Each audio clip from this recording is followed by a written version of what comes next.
that's enough for you. Now, you guys, if you want to hear more of this beautiful song, go download it. You can't get it for free. It's such a beautiful record. Just talk a little bit about Sometime. Just talk a little bit how that record came about. That was such a great unplanned experience. So that was before I had moved to LA. Mike wasn't in LA. Buddy wasn't in LA. We were just there on the trip, kind of just to be creative, explore Southern California, see like if we moved here, what areas might be good. And at the time, Tommy and Victoria had a studio in North Hollywood.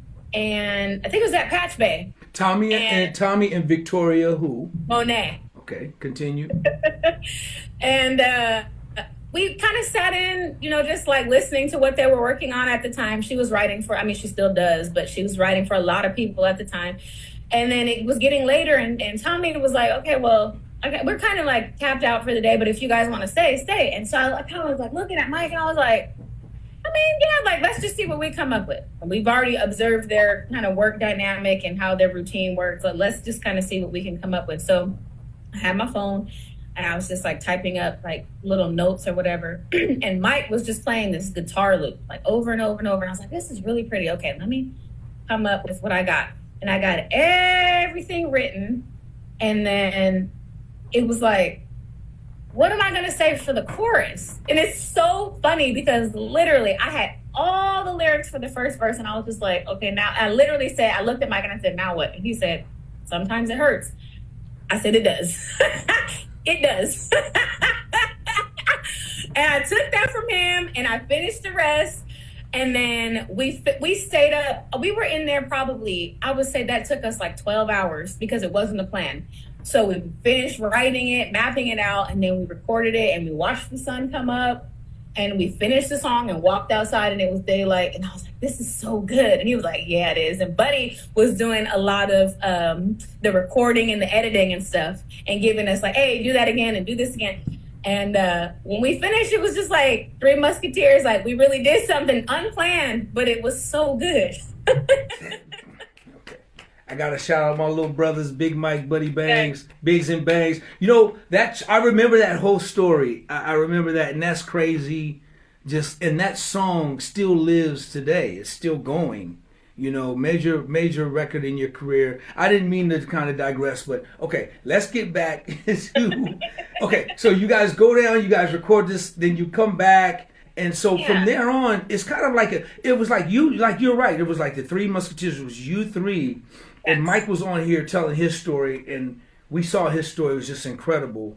And so you guys were kind of commute. Is that when the networking back and forth it was for you when you were kind of commuting back and forth? Talk a little bit about that.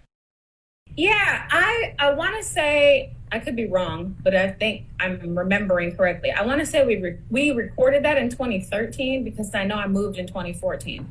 So we released it the next year, but it was very much the back and forth, back and forth, back and forth. And, having the benefit of being able to talk to people like you and to Jay King was helpful.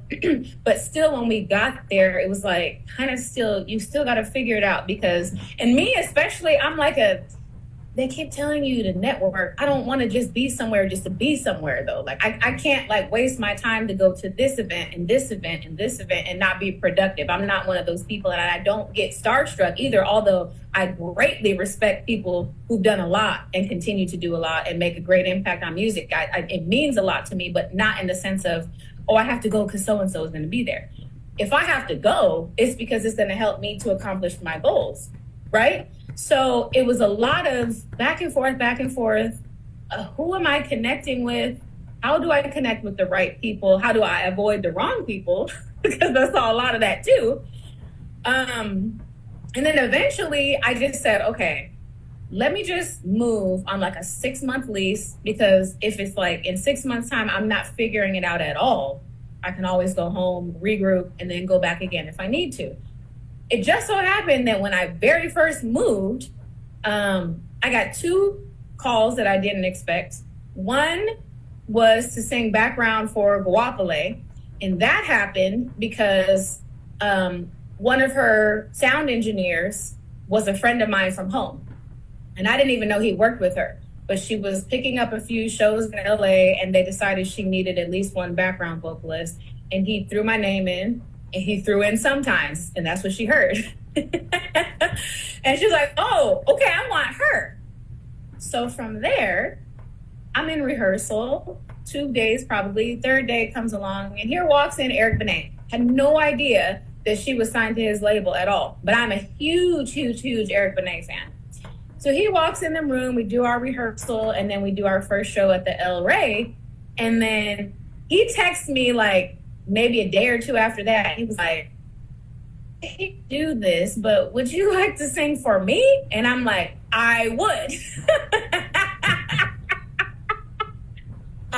You two-timer. I'm just playing.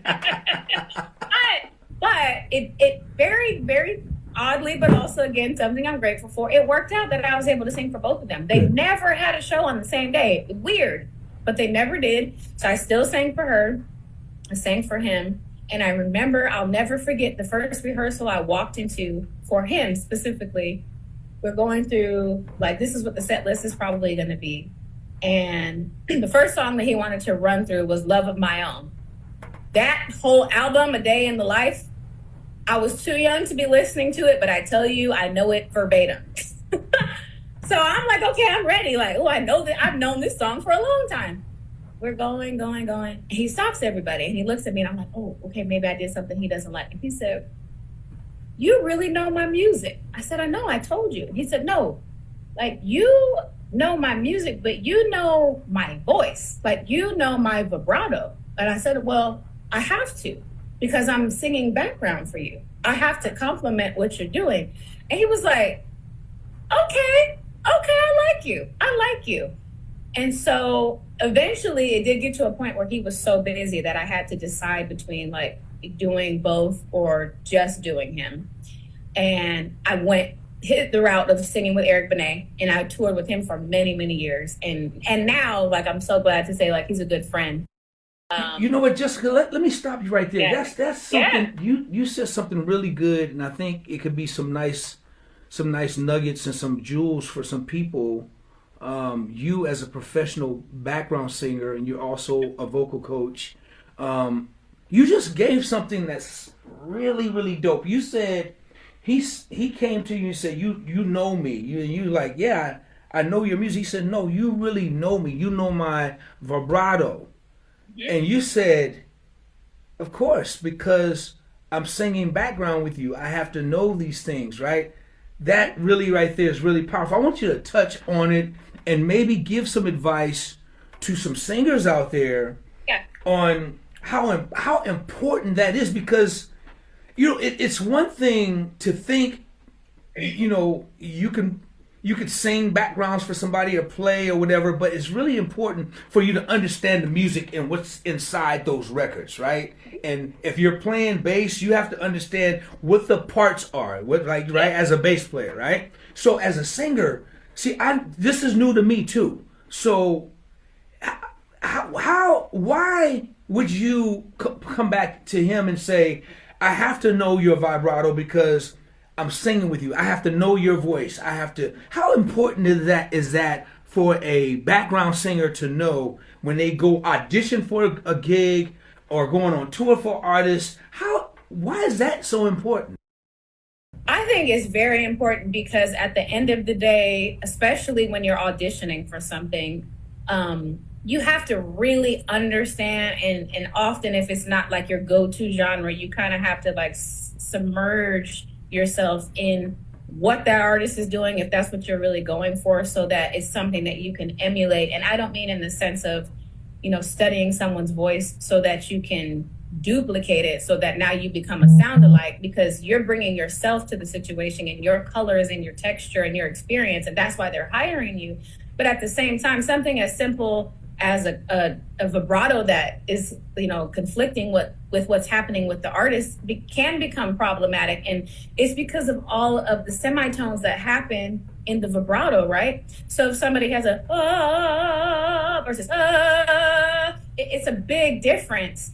And I'm a person that has a natural more like a slower, like vibrato. But if someone's is faster and I'm moving slower, then it's gonna sound off at some point, right? So I have to understand, like, okay, for her, this is what we're doing. For him, this is what we're doing. Eric's is closer to mine, but I did listen to it closely enough to understand not only like what his natural vibrato sounded like, but how he used it in different songs. Like, where is he really going to be vibrato heavy? Where is it going to be more of a straight tone? Where is it going to be kind of somewhere in the middle, so that anything that I'm doing behind him is moving the same way? Because otherwise it stands out. And even if you're not necessarily off, like in terms of like your pitch is wrong, something won't sound right. And then it's going to be a matter of like, what's the problem? How do we fix it? Where is the problem? You know? So that's why I care, because for me, you know, R&B and jazz, those are my favorite genres. But a lot of the background stuff that I do is for pop singers. And a lot of that is just a straight tone. And they don't want you coming in with the heavy vibrato. And if that's all you can do, you're not going to get the gig. So what do you say to singers that can't control their vibrato, that can't turn it off, can't turn it on, can't slow it down, can't speed it up? What do you say to singers that desperately are trying to go out on auditions and be background singers? What would you say to them?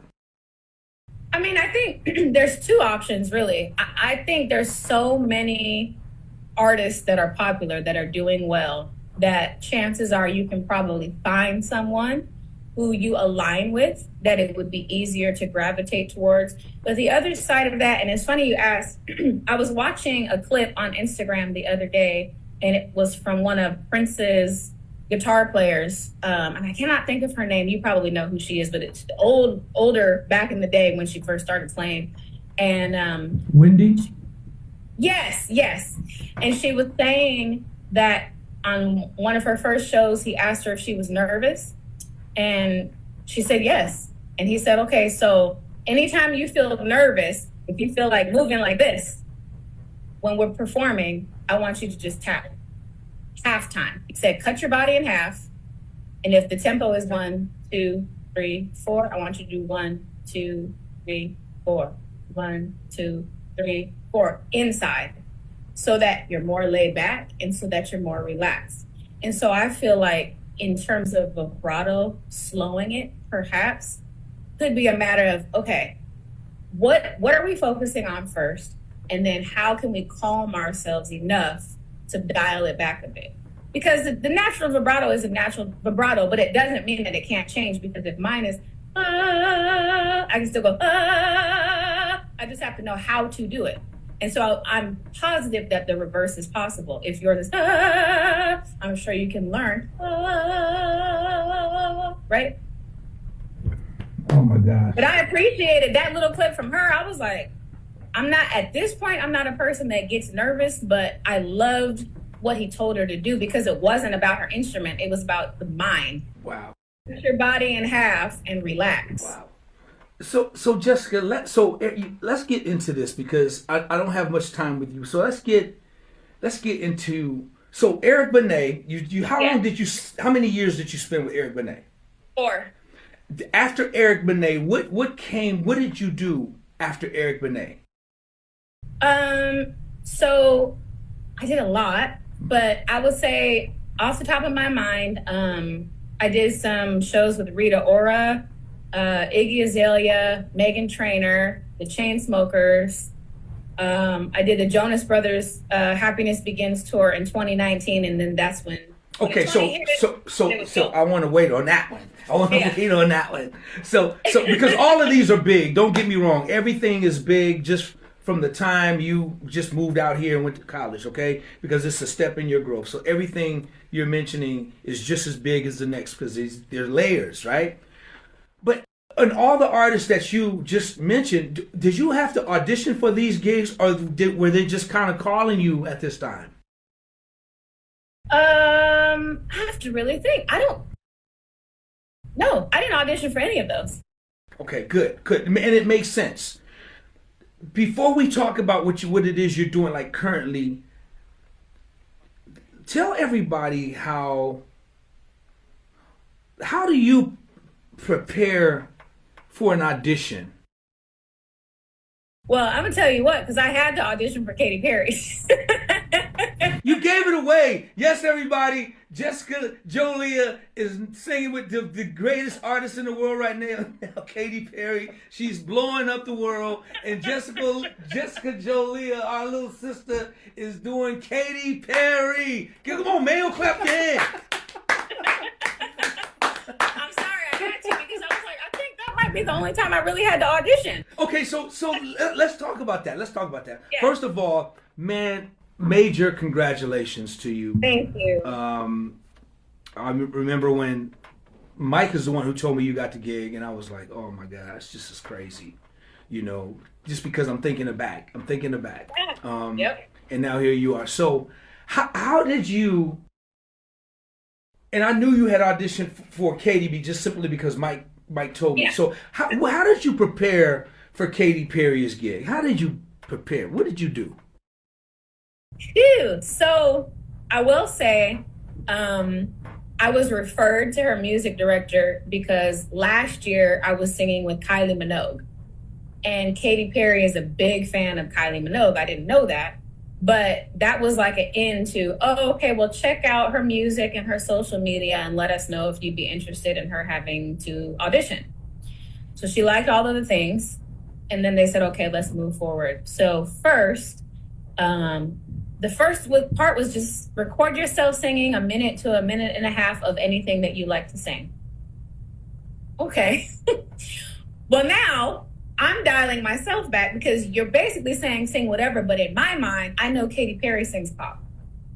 If I come and I sing my favorite song, which is probably an R&B song, that's probably not what you're looking for, or it might not showcase what you need to see that I'm capable of. It might show you, oh, she can sing, but she doesn't sing any songs like that. So I don't know that she'd be a good fit, right? So I'm sitting there thinking, okay, what can I sing that I like, that I know very well, showcases my voice, the tone, the range, but also my ability to kind of like be fluid in terms of style. So I chose Electric Lady by Janelle Monáe. And I said, it's soulful. She's got a lot of straight tones though. And I know singing background for a pop artist is not going to be heavy and vibrato. So I think they'll be able to see that I'm enthusiastic about my singing. She's a soulful person, but she also can hold a note without having the vibrato that's wavering. And so I submitted that and they literally responded the next morning. Okay, boom. So she loves that. Now we need you to send a video doing choreo. Jessica never took a dance class ever. So now it's like, okay, let's see. Let's see what kind of choreo. Is it singer's choreo? Is it dancer's choreo? That's kind of the make or break situation for me. Sent me the choreo. Not too bad. Okay, cool. Ran the choreo, sent it back, waited about a day, messaged me back. You got the job. Thank you. And mind you, again, I was in Sacramento. I didn't have to go anywhere. I was at home.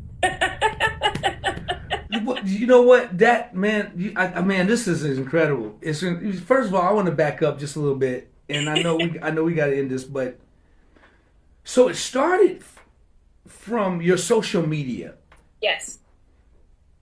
So, Jessica, how important it is as people are building their stuff on social media and putting stuff out, how important is it to make sure what you're doing on social media is excellent, not just mediocre, or you're singing flat or sharp and I'll get by, I just put it out there if I'm having. How important is it for it to be as great as you can make it?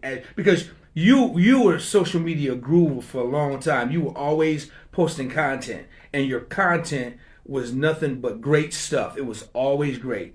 So how important is that for people to understand how important that is?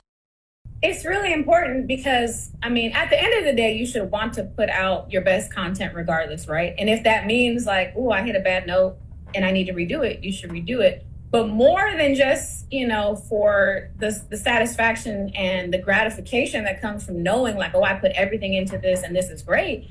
You do not know who's looking at your page. You don't know. You don't know why. You don't know when. You don't know who. And I wasn't looking to pick up a tour. I'm telling you, I was busy in my MBA program at Pepperdine. I was writing songs for myself and for other people. And I was minding my business, having a great time.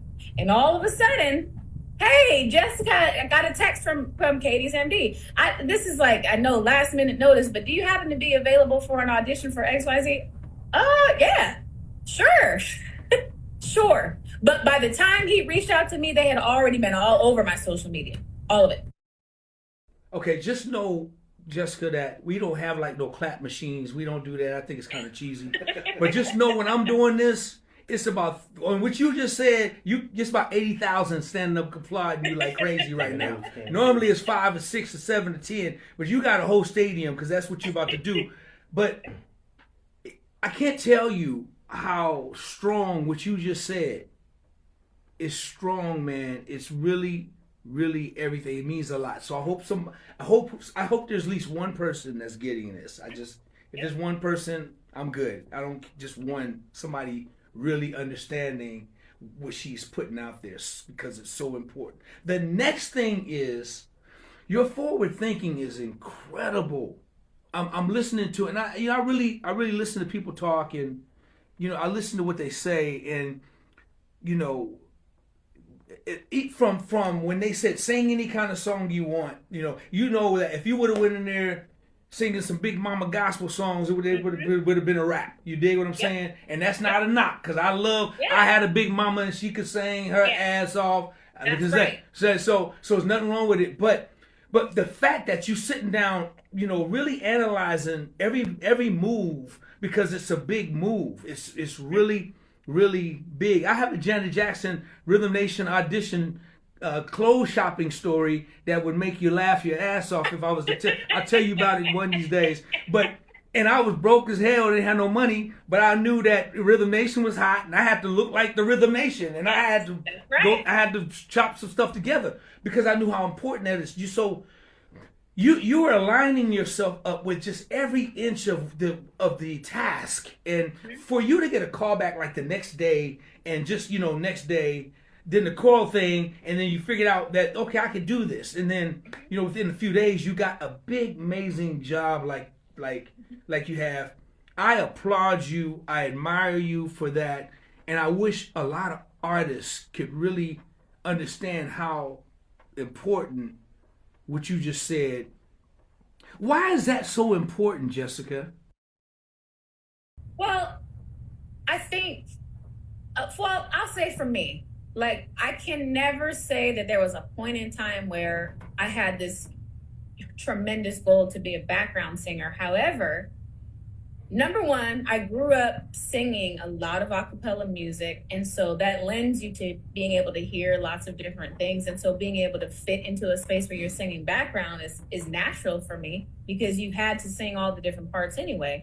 But also knowing that if you're able to do that, that can open doors into other spaces if your aspirations go beyond that.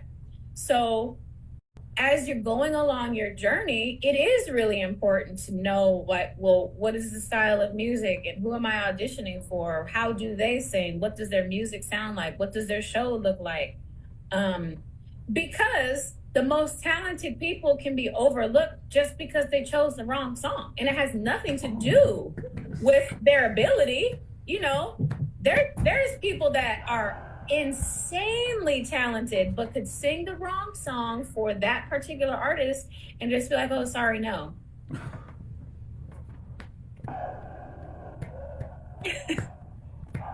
Okay. That probably speaks to your story about shopping for your outfit. Absolutely. It really does. But you're so right, because no matter how great you are, if you don't prepare right, you can miss out. Yep. You know what I mean? You can miss out. And I've seen it happen to so many people. They just think they're that great. I even have an audition story that I'll share with you one day, and you're going to laugh your ass off again. Because I'm thinking, and it was a wake-up call for me. And so what you're saying is so perfect. Oh, my goodness. This is really, really, I'm so proud of you, man, because I get it. I really see why I know the struggle has been really, really tough, but for where you are in your career is a short period of time. I mean, you've done things already, accomplished things that people in the 30, 40-year career has never accomplished. And you're doing it in such a short period of time, which, the whole city. And, I'm like you. Once I was like, thought I would never, when I graduated, I moved to LA and I never ever wanted to come back to SAC. And then I realized after 3 years of LA, I said, nah, you know what? SAC ain't that bad.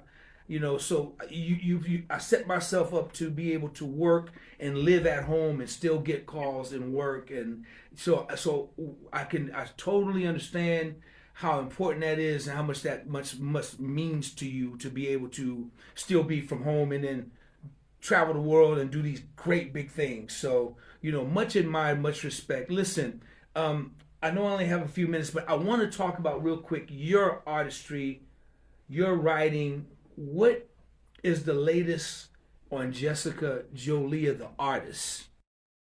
Yeah, so I finally, after all of this time, this is literally the first time I'm putting out a project. I put out singles here and there and there and here, and my mind have always planned on, an album or an EP, but something has always come up to where, time constraints, and I'm not a person to just put anything out just to say I did it. So I finally had the time. It took me a year, but I have an EP coming out. It's called The Life, produced by Jan Hunter Jr., and it'll be available November 25th. And I'm excited because I was able to spend the time on it that I wanted to, able to work with a great producer who is as meticulous, if not more meticulous, about his music as I am my vocals. So it worked out, very well. And I feel like it's a great representation in terms of style and storytelling and feel and just the type of art that I like to create. I really like to make music that feels good. I always have. And I think this project for sure, top to bottom, great storytelling, but all in all, it's just every song you listen to, you'll feel, something from it. Awesome. Now, was there a single released already? Yes, Ooh La La. Okay, let's let people get a little taste of Ooh La La. Y'all check this out right here. That's Hunter.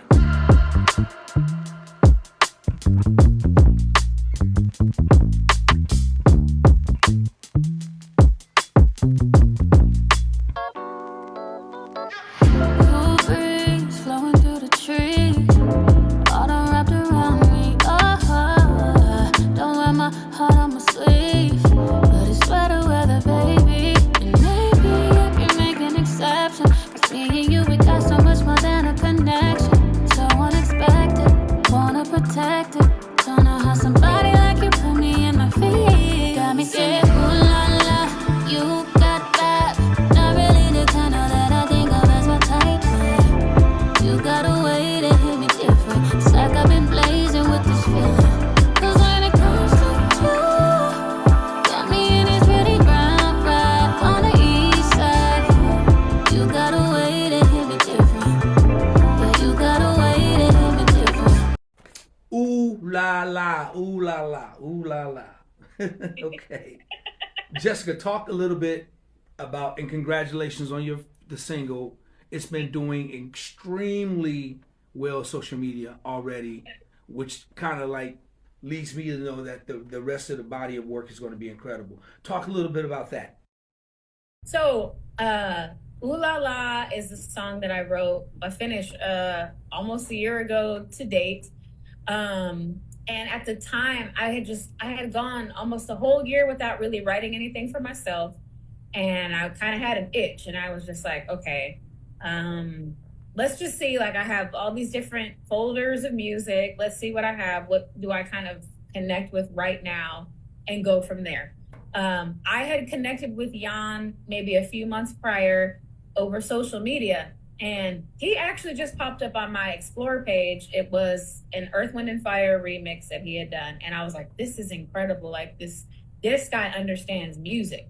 So let me message him. And I messaged him and was just, complimenting him on, all of his achievements and letting him know I saw the video and the music sounded amazing. And I asked him if he was open to collaborating with different artists. And he responded right away. And he was like, I know who you are. I've been following you for years. And I'm like, oh, I'm sorry. I wish I knew you sooner because I love your music. So he ended up sending me a folder of instrumentals, but that was the first one that he sent, the music that ended up being the song for Ooh La La. And so last year I just kind of was sitting with it. And I remember I was sitting in my office and I looked out my window and it was a little bit of a windy day and there was some leaves blowing around. And that was my opening line, cool breeze blowing through the trees. And I just kind of took it from there. And I sent him just a rough, and he was like, oh, this is great. We worked it out. We put it out. And I really put it out with no expectation because, like I said, for me, there had been enough time to pass that I was actually wondering, like, I wonder if people are even looking for music from me at this point because I've been doing so much for other people and they know that I'm in school. And I don't know if people are even looking for original content from me at this point. And we put it out and it just took off immediately, and specifically on TikTok, which is not a platform that I was even heavily active on. We have the one video of he and I where we're back and forth in our studios kind of singing along and playing along.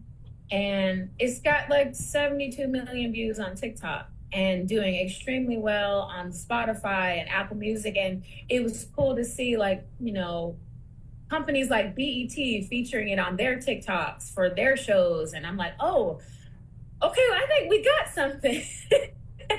72 and so there, 72 we kind of locked in from there. 72 million views. Mm-hmm. That's dope. Yeah. That is so dope, man. Congratulations. I mean, just incredible. And you're right. I think the combination with, between artist and producer works. And I'm happy for you guys, and I look for great things to happen. There's a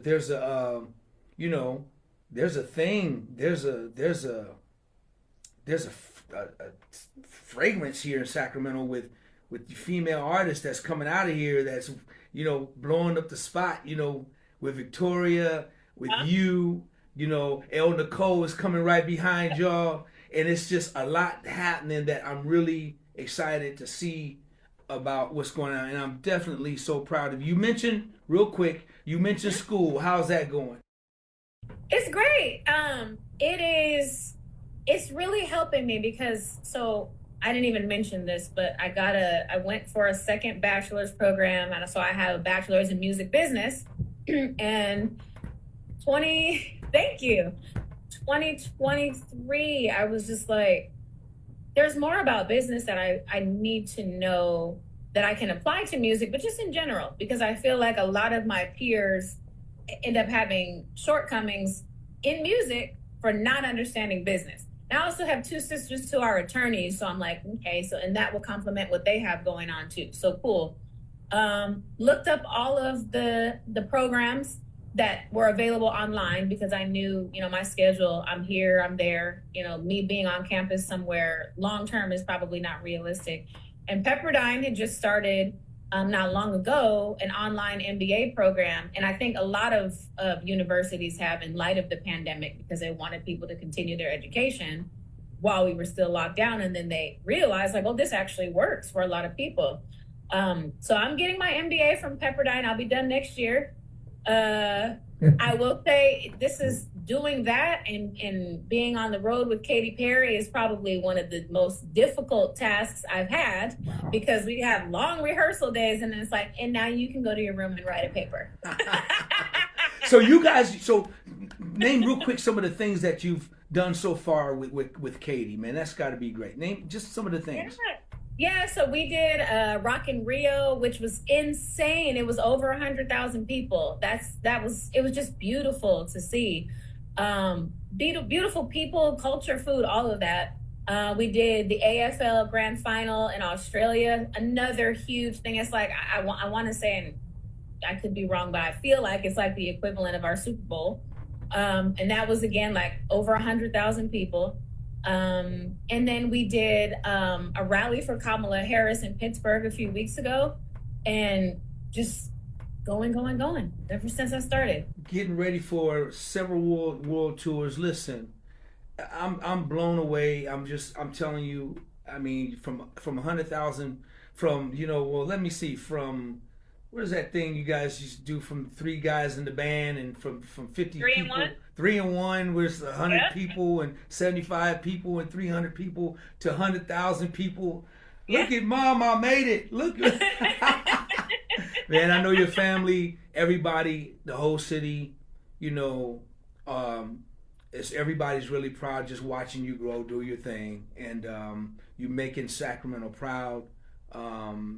Man, I'm really proud just to see what's happening for you. And people got to understand that, Jessica, we didn't really talk about some of the struggles, some of the things that you had to endure. You had to work 9 to 5 jobs. You had to do all of that. I mean, Yep. it wasn't easy, and it's still not easy. But the struggle. It wasn't like somebody turned a light switch on, and you were plugged in. I mean, every step is layers, like I say, and what you shared, some of the growth and the layers and the things that was just perfect. But there's a lot of meat in that bone. There's a lot of stuff underneath the lid. But I just want people to know that it was not an easy task. Just like it wasn't an easy task, it's still not for Big Mike and Buddy Banks. Well, you can add Jessica Jolia to that, because they all started together around the same time, and then they're just just getting closer to the mountaintop. But they still had this. The industry offers peaks and Right. valleys, and it's going to do that throughout your whole career. So just know that we are, we're proud of you. I'm proud of you. All the musicians here, everybody, your name comes up with everybody, and it's like, no, she can't do it. She's busy. But I told you, I always make time for you. I will always make time. Man, thank you, Jessica. So listen, before I let you go, one last thing. This is Yeah. my last question. So I guess I could ask about saxophone players, flute players, all the stuff you learn how to do in school. But we're gonna ask about singers, okay? You got four singers that you're gonna put on your Mount Rushmore, okay? Ugh. What 4 singers are gonna go on top of Jessica Jolia's Mount Rushmore?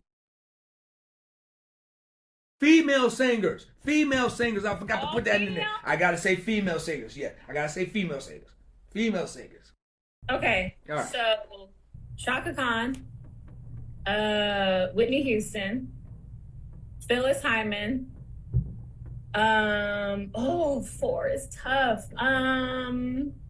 For me, just because of a lot I learned from this person, Minnie Riperton.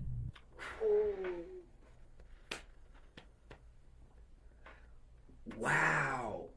So Shaka Khan, Whitney Houston, Phyllis Hyman, and Minnie Riperton. So Yep. I see why you sing the way you sing, because you have I hear all those influences and inflections and characters and everything in what it is you do. So I get it. But what I'm gonna do is I get to always get my pick, so I get to add I get to Okay. add one to your pick. So normally Okay.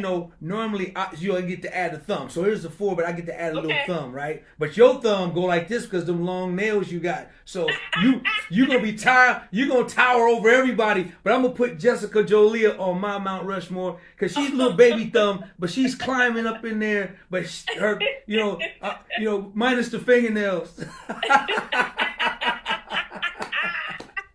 Jessica, Thank you. do me a favor. Tell everybody how they can follow you and how they can reach you and hear your music and all that other good stuff. Yeah, you can follow me on all social platforms at Jessica Jolia. My website is www.jessicajolia.com. And I'm just Jessica Jolia on all DSPs. So whether you listen to music on Spotify, Apple, SoundCloud, Amazon Music, wherever you go, Pandora, it's just Jessica Jolia. Jessica, keep doing your thing, little sister. Keep, rising to the top. I pray to God that I'm around to see it. You're already doing it, so I'm already blessed this far.